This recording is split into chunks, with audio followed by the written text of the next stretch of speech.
Welcome back for another episode of the Modern Pain Podcast. This week we're talking with an old friend and past podcast guest, Bronnie Lennox Thompson. Bronnie originally trained as an occupational therapist. Since then, she continued to study at postgraduate level, and her papers have included business skills, ergonomics, mental health therapies, and psychology. She completed her master's in psychology in 1999 and started her PhD in 2007. She recently has finished her thesis and is now finished with her PhD. Congratulations, Bronnie. In this episode, we speak to the importance of active listening. We also discuss the necessity of carrying compassion and not sacrificing this in the name of productivity and cost efficiency. Bronnie also discussed the importance of self-care and how clinicians can use ACT to help themselves and stave off some burnout. It's always great to talk to Bronnie. Make sure you check out the links in the show notes, as you'll be able to check out some of her blogs. She's going through the Hexaflex model of ACT right now, and there's some great content. You're going to love it. I hope you enjoy the episode. This is the Modern Pain Podcast with Mark Cardula. Welcome to the podcast, Bronnie. And thank you for the invitation. It's a pleasure. You know, we were chatting before we got on, and it's always good to talk with you. I've been fortunate enough to talk to you digitally, and I was able to meet you in person at the San Diego Pain Summit. And for those of you who are listening, that should be a conference you all put on your calendar. It's one that's a great one that can really help your growth as a clinician, especially if you're working with anybody in pain, which the majority of us are. So, Bronnie, what's going on over there in New Zealand this time of year? It's spring, first day of spring, and it's sunny actually, which is lovely. So my garden is, the freesias are out and the blossoms starting. So it's hay fever season as well. Yes, that's the unfortunate thing that tags along with spring. We definitely get to share that in Arizona here. We're begging for summer to be over this way, but let's get into it, because one of the big things that I've really valued about getting to know you and just reading your content is your use of acceptance and commitment theory. You and Laura Rathbone and others have been huge impacts on my practice as far as helping me better grasp this stuff, and most importantly, giving me something that I can do to translate it to the practice, where it's not just like I read an article and it feels like this nebulous, vague concept out there. You put some content out there, and we'll definitely put it in the show notes that brings it to a more real world clinical application. I'd love to hear kind of your development as, kind of your training, maybe your background, and how kind of ACT came into your world as an occupational therapist. And I know you've done a PhD as well. So if you could just let the audience know, that'd be great. So I started working in pain management about 30 years ago now, which makes me feel really old, and I'm not. I refuse to be. And at the time, cognitive behavioral approaches were, and they still are, the mainstay of self-management for chronic pain. And it was probably in the 90s, early 2000s, I started reading works by Lance McCracken and Kevin Vowles, who were looking at this concept of acceptance. Because in chronic pain, we often say, this patient just needs to learn to accept their pain. And it's kind of the sense of resignation, and I'm just going to have to give up. And they brought this new way of thinking about what that actually meant, and which is really about willingness to do things if it's worth it, that's the way I translate it to people living with pain and myself.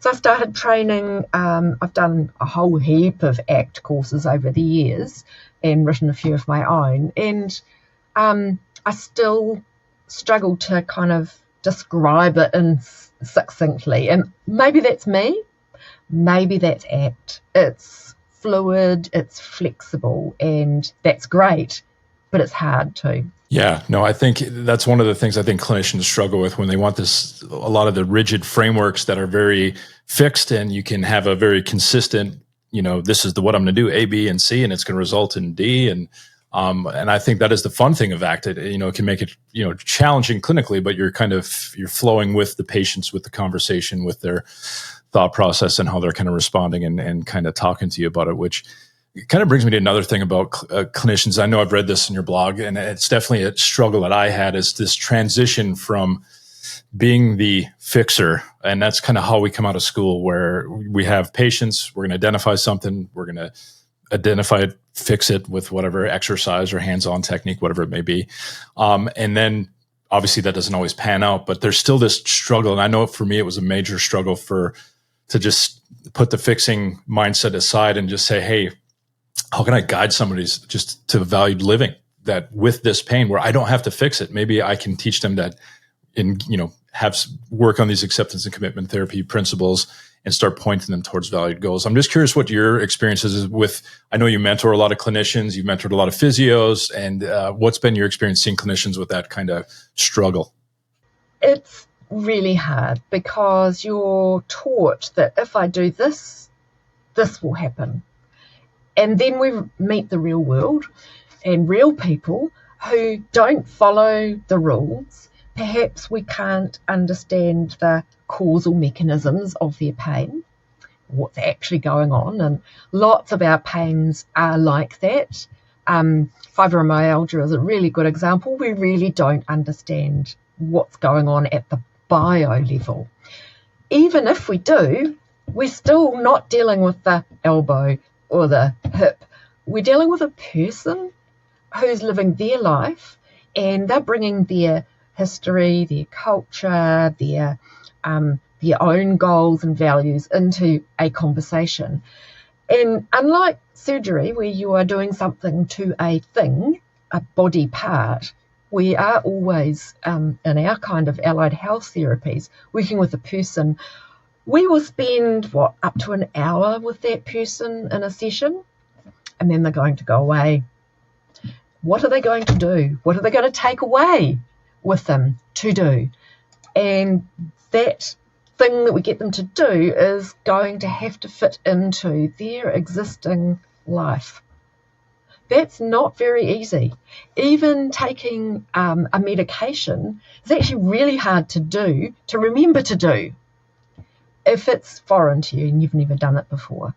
And so with lots of our movement kind of practices, we are asking somebody who usually doesn't do a lot of movement stuff to do this hard thing without our support, without us there, in their own environment, when it hurts, and when they've got this competing life stuff in the way. And then we wonder why it doesn't work, right? And so the shift is about thinking two people, experts in our own stuff, experts as a clinician in what might go on in tissues, and experts perhaps in exercise prescription, but the person is the expert in their life, what matters to them, their habits, their routines, their values, the current, their experience. And if we don't treat that relationship as on equal footing, they're probably going to ignore us. Or they'll do it while we're there, and then they'll just abandon ship. And I think that's the shift. We're moving from I'm doing things to you, and as Diane Jacobs has always said, from this actor operator to an interactor. That's what the power dynamic shift is. Yeah, and that's a challenging one because you bring up some good points. And I know we chatted about this a little bit before coming on here about exercise and this, and I think in the U.S. especially, I can't speak for New Zealand and Australia and over that way, but the big push to strength and conditioning principles, and everybody should be picking up stuff off the floor and doing all this things, which I think in its general, like healthier lifestyles, I think the general purpose behind it, I think is good, or the thoughts behind it. But then again, fitting it to unique people is where it becomes trouble, or a challenge, I guess, and may not always land well with a person where exercise is nowhere where they are, nor where they want to be. And like you said, when they leave the context of a clinic where maybe they can lift things and push and do these exercises, yet in the context of their life, it doesn't fit. I'm wondering where you think clinicians can do better to kind of prescribe movement in a person's life where it doesn't maybe have to be rigid protocol driven exercise, and maybe something that points people more towards valued goals, valued living versus I need you to hypertrophy your quadriceps or whatever the thought process is. And again, I'm not saying that's always bad because there can be some good things about it, but it does miss the mark for a lot of patients. I think the first question is to question our assumptions. Is this person actually unfit? Do they need to increase their cardiovascular capabilities? Is that really the problem? And is it about the muscle length strength, that physiological thing that we are working on when we're prescribing exercise. And my reason for saying this is I've worked on 3-week pain management programs where people have entered the program being very deconditioned, not got off their bed, have done very little, and would video people at the beginning of the program, and they'd be walking very slowly and they'd be guarding, and then at the end of 3 weeks, that's all, they are suddenly doing. And they're walking fast, they're looking up, they're swinging their arms, their motions are fluid, and they're giving each other high fives. How cool is that? Now, that's not about muscle physiological change. It can't be in that short period of time. So what is it about? And if you have a think about what a program represents, it's a social setting with other people in the same boat, and they're cheering you on, including the clinicians. The clinicians are there to make sure you're safe. So that helps people engage.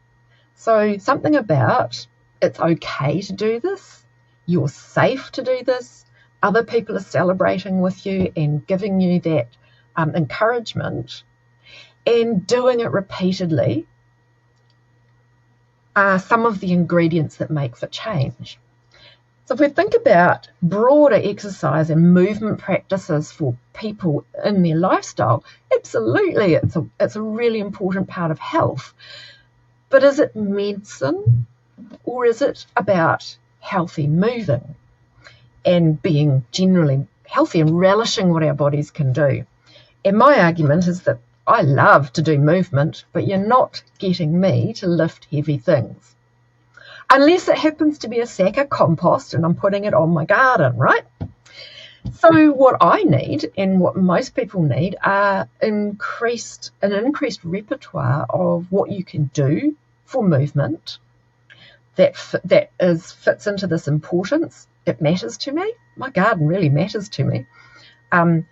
That it is something that I'm confident I can do, and that other people looking at me will encourage me to do. So that confidence thing is possibly one of those things we need to think about.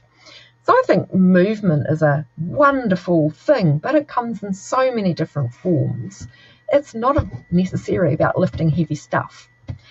There's that lovely book called Exercised by the guy Lieberman. Lieberman? Yeah.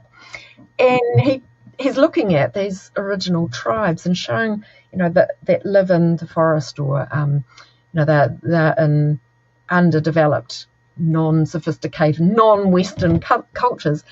These guys are fit, but they spend a lot of the day doing nothing, sitting, just like we do.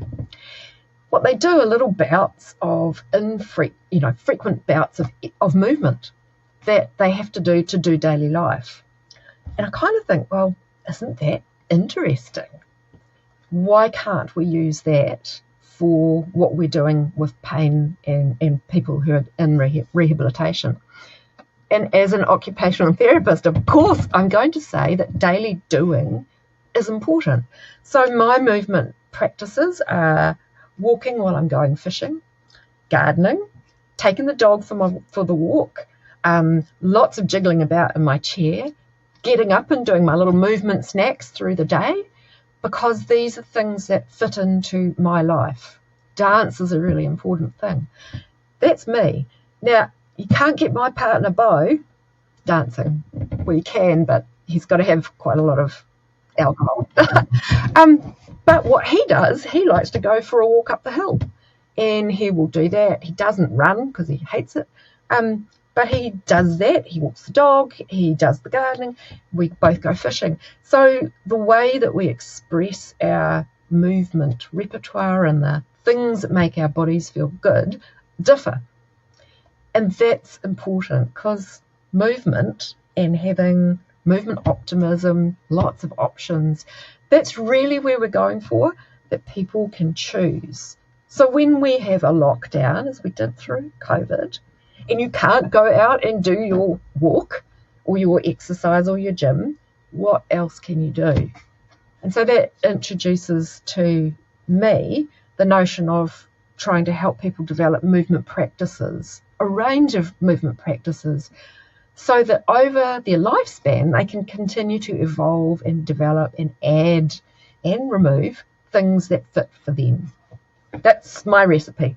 No, and I love it because I think it really is a great example of fitting it to the unique person in front of you and not to the clinician bias that I, like I said, struggle with mightily, where, you read research articles and, well, this muscle group's weak, we should work this muscle group and all these different things. And yeah, exactly, where it's very protocol driven, it's very clinician centered ways of looking at it. And it just kind of misses the mark, obviously, with patients. And having, probably not to your skill level, looked at this same type of approach with patients where, how can we fit this into your life? Well, what do you like to do? I have a patient right now. She has horses.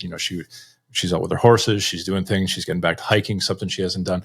And it's just it's just stripping the rules of like, well, you need to walk with the posterior. I remember doing this stuff clear as day early in my career where I would not, yeah, exactly. Where I now, refer to it when I used to put people in movement jail of having to move in these certain specific ways and with these like catastrophic mindsets that I cringe thinking of what I told people in the past. But I'd like to bring it to some of your blogs. And like I said, we'll link those in the show notes because they're great as always. And I think folks will get a lot of value out of hearing your thought process on a few things. And selfishly, I'm going to probably ask about a patient I'm working with right now. We will keep it health information de-identified, so no names will be used. But mindfulness, this is always one thing and it's a thing that I try to incorporate in my practice. And I'd love to hear your perspective and how you've seen that. I know you're unpacking the whole hexaflex of, the ACT model and being present in present moment, mindfulness being a big part of that. I'm curious if you can kind of unpack that a little bit. Obviously the blog, you go into great detail on it, but where does that fit and where do you see it in ACT? So it's an integral part, and there are two, I'm choosing two different forms of mindfulness. There is the formal mindfulness practice that we know helps with down regulation. It helps to decouple certain parts of the brain so that the experience of pain is not as distressing. We can experience the sensory nature of it without the associated thoughts and emotions. And that is a really useful practice, and it takes time to develop skills and to extend your practice. And some people hate it. So the other form of mindfulness is this present moment awareness that we use that helps us cue into what is my body feeling like right now. When somebody's got pain, they often are living in their heads and are either anticipating, if I do this, it's going to hurt, or they're remembering, last time I did this, it really hurt. And so they're not really in the moment and noticing what their body is actually feeling like in this moment. So I think one of the skills that movement-based therapists in particular can employ is helping a person to notice what their body feels like as they experiment with different movement forms, different practices. Maybe it's just nudging around to see what kind of positions can my shoulder get into. Hey, isn't that interesting? And what feels comfortable and what doesn't? What if I just do it on one side? What if I do it on the other side as well? What's the difference between the two? And so the art of this, though, is in not giving the person answers or guiding the things that they should notice, but asking the person, what do you notice? What are you noticing right now? You might guide them to their breathing, or you might guide them to feel the contact with the sort of support surface. But really, one of the reasons for using this is we want people to develop confidence in what their own body feels like, so they can use that as feedback instead of verbal rules, the things that we tell them. And so my favourite example of this is if somebody's being taught to, tighten their abdominals because, of course, strengthening is so important. And then we ask them to bend, to go and pick up something, like pick up their shoes or maybe twist or something. And they're trying hard to do that. First of all, they're doing a rule that may or may not be useful. Secondly, they're losing touch with what does it actually feel like. Do I trust my body? Because while they might do that with us in their play, in our place, then they're going to do their grocery shopping. And groceries, it's a noisy, busy environment, and the packages that you have to carry are all sorts of shapes and sizes. You do it at different times of the day. At night, you're doing it at different paces, and you've got to put them into the car. And if you have to use a verbal rule and you don't know what it feels like to feel what your body wants, it makes it hard work, and people lose confidence. So our job is to guide people to notice what goes on in their body, to say what to them feels good and what doesn't. Yeah, no, and so I'm going to bring in my selfish component of this, where I have a patient right now, and she's got very chronic 6-year history of it was basically upper back, right-sided pain, but really had, life got really small for a period of time, struggling. She's doing much, much better, really getting back to traveling and doing a lot of things, back with her horses, back doing a lot of good things. But she's got this really struggle with, she owns a business. She has to be behind a desk, and just with anything with a mouse in her right hand just triggers, like is a trigger, like, and we get her into like, where I've just like, let's just try to do it. And I put her in front of my laptop, and, I've tried to call attention to what do you feel in your body right now? And she can feel like tension, kind of almost like that fight or flighty feeling that comes on, because she's just had that's like her dragon that's left to slay for this whole thing. But, I'm curious kind of how you might, because again, it's just putting it in her hand, context of, especially at her desk. She's kind of avoided it. She moused with her left hand forever, but it's becoming a little bit of a hindrance. She'd like to get back to it. We're trying to nudge back into it and see if we can.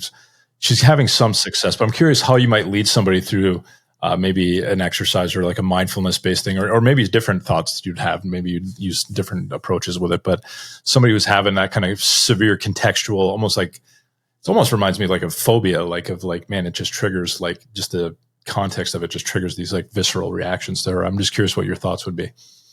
It depends a little bit on the type of pain. So if this is a neuropathic pain, and when she's got her hand in that position, she is actually putting compression through the nerve, then it kind of makes sense that that's going to hurt.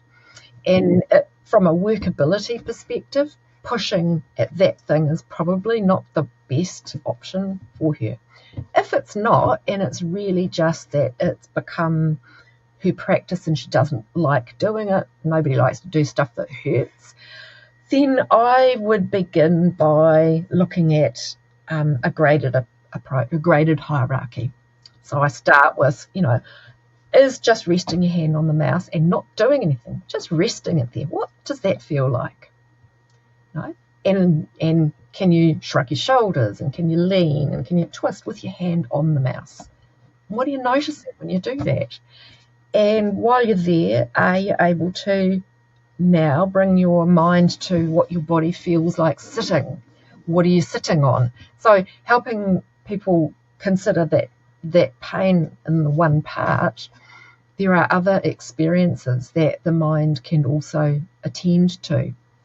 And minds are really cool, but they are a bit simple. They can only really focus on one thing at a time. If you're anticipating that this is, ouch, I'm going to hurt, probably your attention is either focused on that area of potential hurt, or it's remembering the last time, and it's probably not paying attention to the other bits that don't hurt at that moment.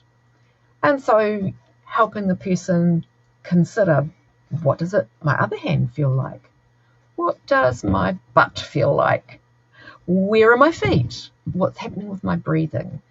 And not trying to change it, but just to make awareness of what it is feeling like. And then you can move up the hierarchy. So initially, just rest your hand. Then you might want to say, let's just move the mouse left and right. And perhaps you might want to look at different types of mouses.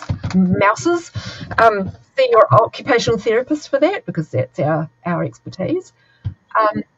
But yeah, perhaps trying to do little movements, then do fast movement, and just playing with bringing that same mindful attention Because when we're doing rehabilitation, we're really simplifying the structure initially. We're using a framework that says we know the real world is really busy, chaotic, and complex and not consistent.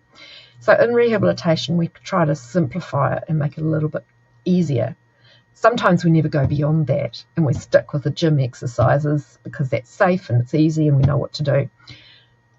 But in a case like this, sometimes starting with that position is enough. And then we want to then I'd suggest perhaps this person has a go at work, just rest your hand and just notice. Don't try to use it, just notice. Do it a few times through the day and experiment and play with that sensation of what it's like just to have your hand resting on there.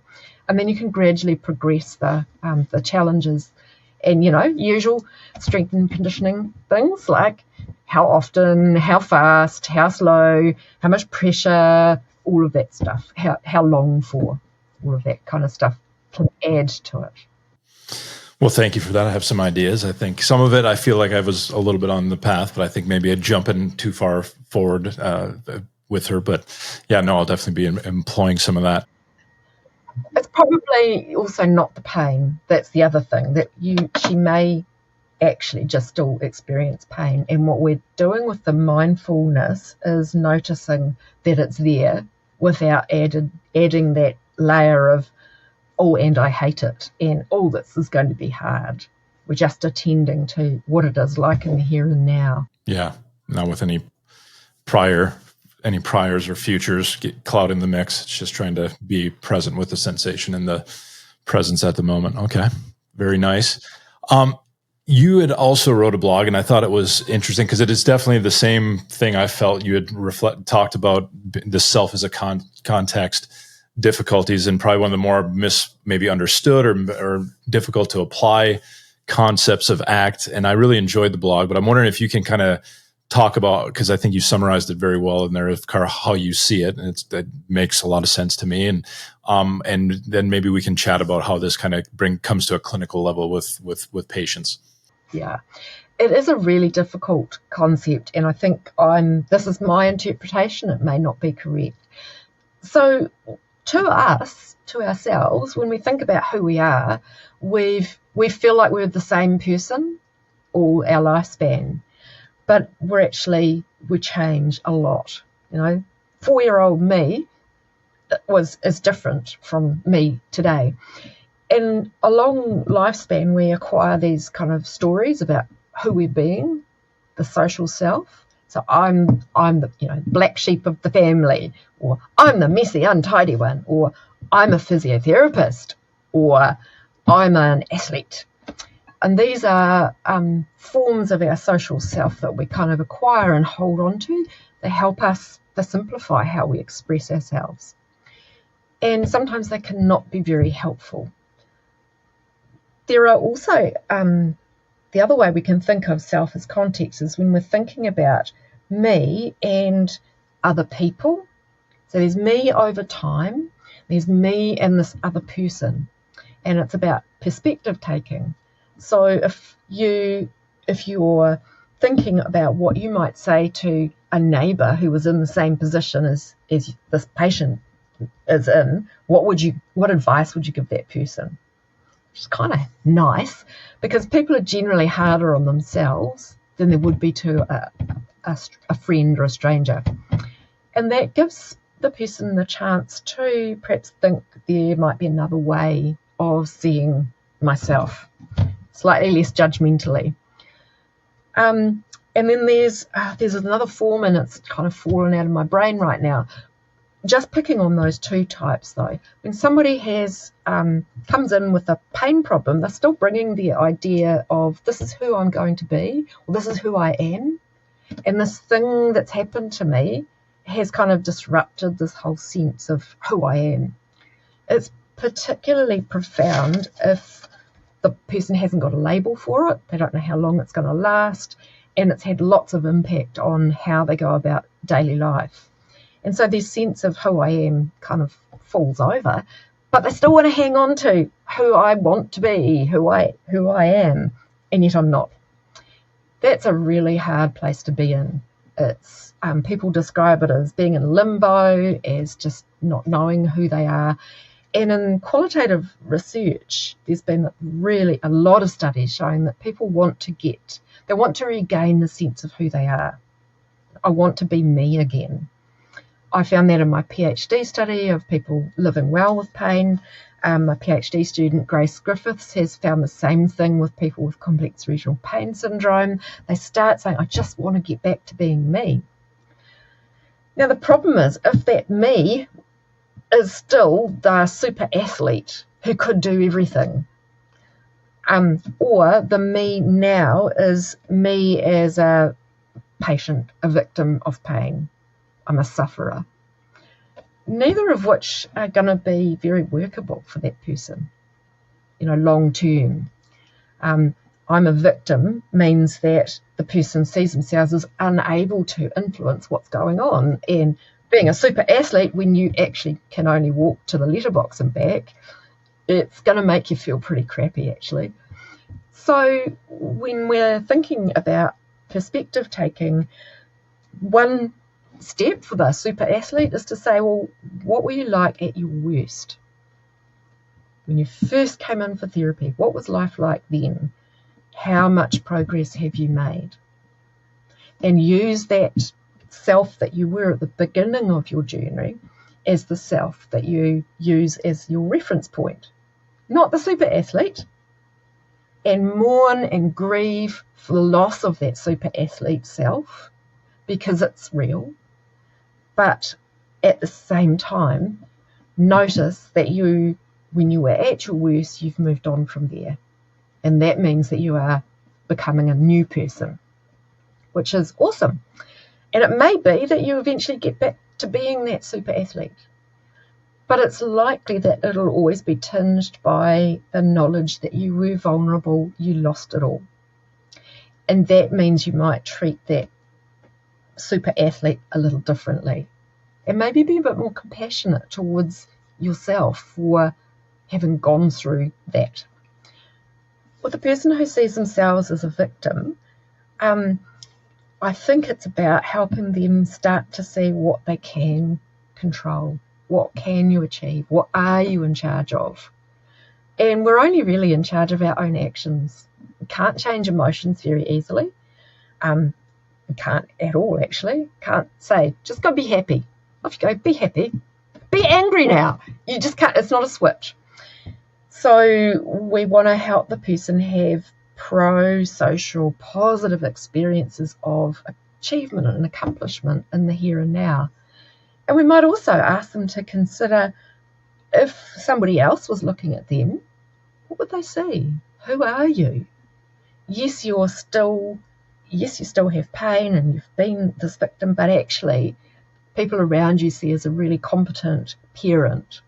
You do it differently, but you're still a parent. Or they see you as somebody who's become an advocate.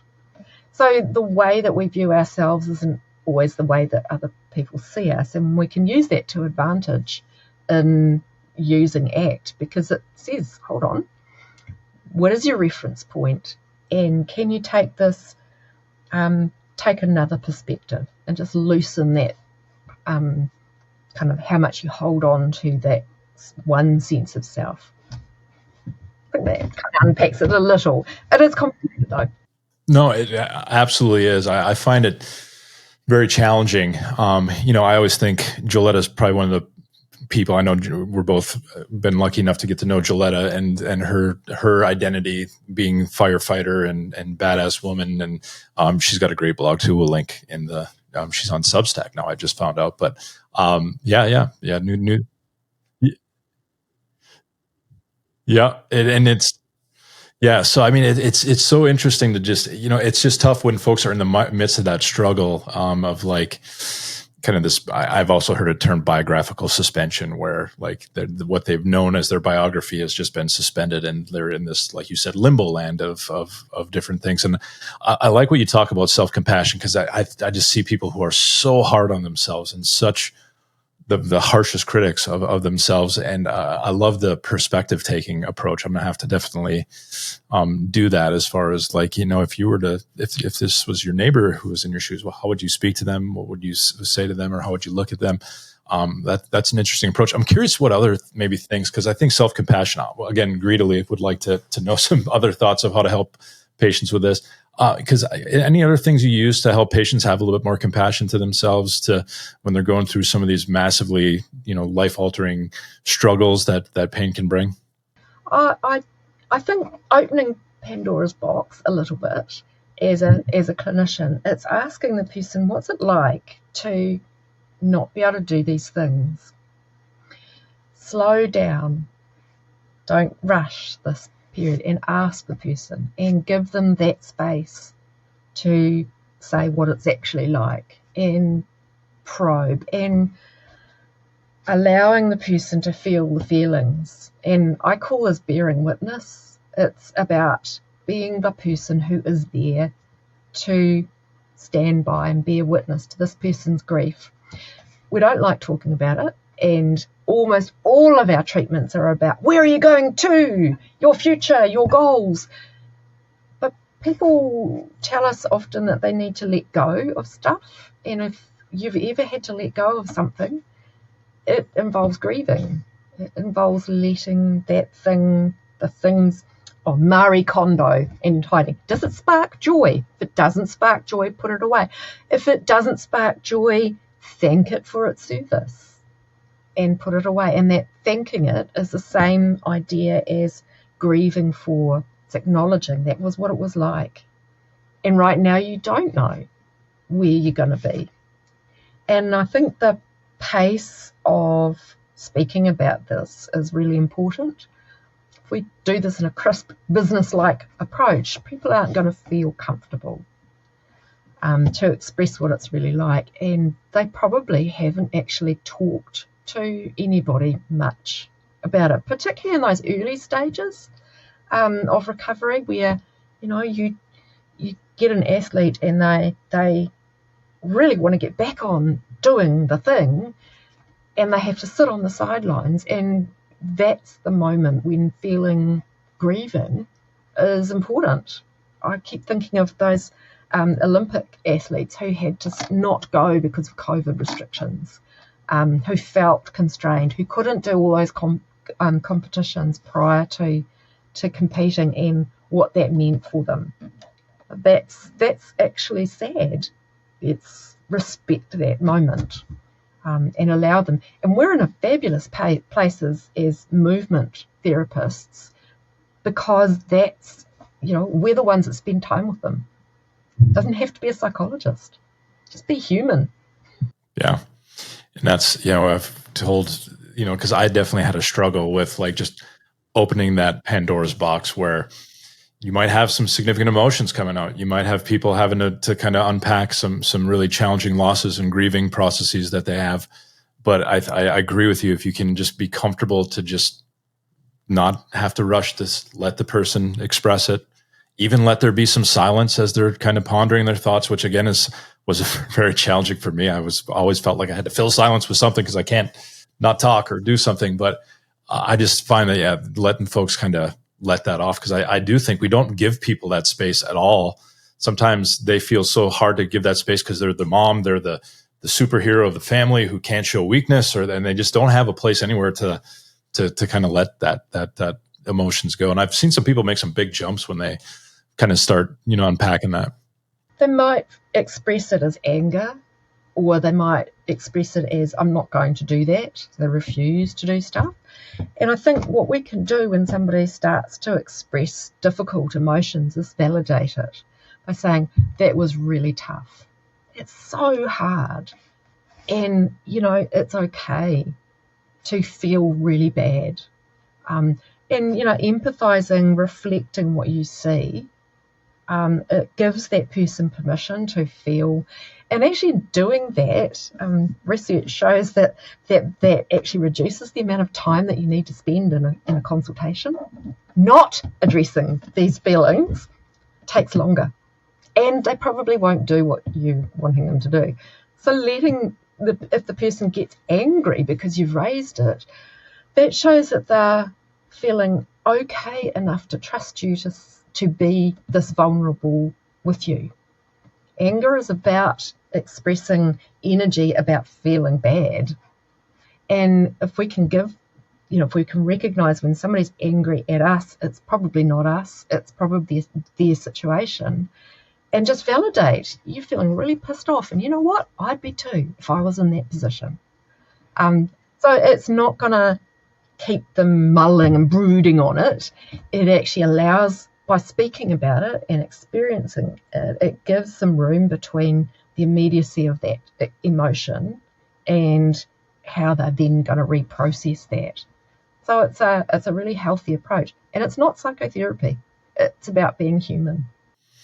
Yeah. It's just like you would do it to a family member. Like, how are you doing? Like, this must be hard for you. And it's, but we have to have this like, paternalistic, I'm the hero. I'm going to save the day for you. And again, it's motivated on good things. We want to help people, but sometimes that to take control and just wrestle control from the patient on the encounter and move, you miss so many opportunities to help somebody, experience some things and move in a much better direction, because healthcare has its struggles with that, of course. And this is a question I always like to ask folks, because it's one I ponder as well. Like if we were able to, and if Bronnie could wave a wand and she had control over a health system, there was no financial burdens, there were no constraints politically and any of the stuff that we know drives some of the challenges we have. I mean, how would you draw up like a healthcare system to better give people a stage to be heard, to be listened to hopefully, again, they talk about, well, the best place to prevent chronic pain is treat it well acutely, but there are some things in life that we're not going to be able to perfectly prevent. I'm just curious what your thoughts are. Like, if you were to have the ability to like really shape a healthcare system, how would that look for patients who are not even maybe patients of pain, but obviously that's where our focus is. Good question. I think I don't have a recipe, because I think different things suit different contexts. And the needs of somebody who's perhaps lower socioeconomic area, of a different ethnicity to me, different culture to me, and different lifestyle are going to be different from, my female, European, well-educated, comfortable lifestyle. So I don't think one size fits all. I think if health professionals were more comfortable using so-called soft skills and took the focus off the hard skills, learned about their own self-regulation, because often the reason we don't go there with these difficult conversations is because we don't feel comfortable. And partly that's because we don't do it. And partly we're worried we're going to do it wrong. And partly we're a bit afraid if somebody's going to cry or we're going to make it worse. And it's not, and it's something we don't have sort of skills to deal with. So I think one of the reasons I really like using ACT is because it applies equally to the person and to the clinician. If you're feeling distressed or bothered by this person's emotions, take a moment to be mindful. Connect with your own sensory experience. Give yourself a moment to breathe. It will shut you up, which is probably not a bad thing, but it also helps you to notice, what is it am I feeling? Am I feeling tense because I'm running out of time? Am I feeling underskilled? Am I worried that I'm going to do the wrong thing? Am I in my head and not actually hearing this person because I'm thinking about the next thing I've got to do? I have never heard a patient say they listened too much. Not once. In 30 years of practice. So, we have these we think people have expectations of what they're going to get from therapy, and sometimes we're wrong. And perhaps we may need to do some things that meet the person's stated expectations, but what they always want to know is that you're listening and you care. That's throughout almost all of the qualitative literature in particular. So that would be what I would give, is more skills to clinicians to for themselves and more time to be there with the person. This quest for like cost containment and efficiency and productivity and things, sometimes it seems like humanity gets lost. But I know there's folks like yourself. I know you're doing things in other healthcare systems. We've had Megan Osgood-Doyle, who I know, you know, she's a OT who's doing some great things, trying to help her healthcare system where she's at, incorporate a lot of this stuff as well. Bronnie, if folks want to get to or touch base with you online, or where can they find you? I know you have a blog, and where else are you active online? I'm not so active on X anymore, but I am able to be found there under a DMS free. You'll see that. You'll put that up on the notes. You can. The Exploring Pain group on Facebook is where I post regularly, as well as my health skills page, the health skills blog. I am actually on Threads, but I don't do very much. I'm learning about Threads. It's getting better. And my Instagram, you will see me as me, not pain person, me in all my glory with where we go, what we do, how much beer we drink, how much gin, what the dog's doing. And I welcome those sort of contacts. So, do get in touch.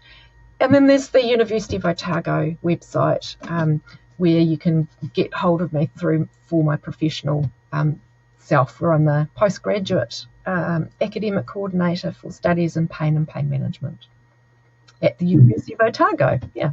Yes. And like I said, we'll have this all linked in the show notes. And as I mentioned, you definitely spend a good afternoon or morning reading Bronnie's blog if you want to get into really seeing how ACT can be incorporated into pain care and bring in a clinical spin on it. It's great information. It's definitely helped me hugely in my quest to better apply ACT in my own practice. So, and on myself, as Bronnie had said too, it's been a helpful thing to kind of both as the clinician and then also trying to help patients. So, want to thank you for all of the work you've done, Bronnie. You've obviously had a great impact on me, and I know many others who we really respect your work and hope you continue to do the great work that you're up to.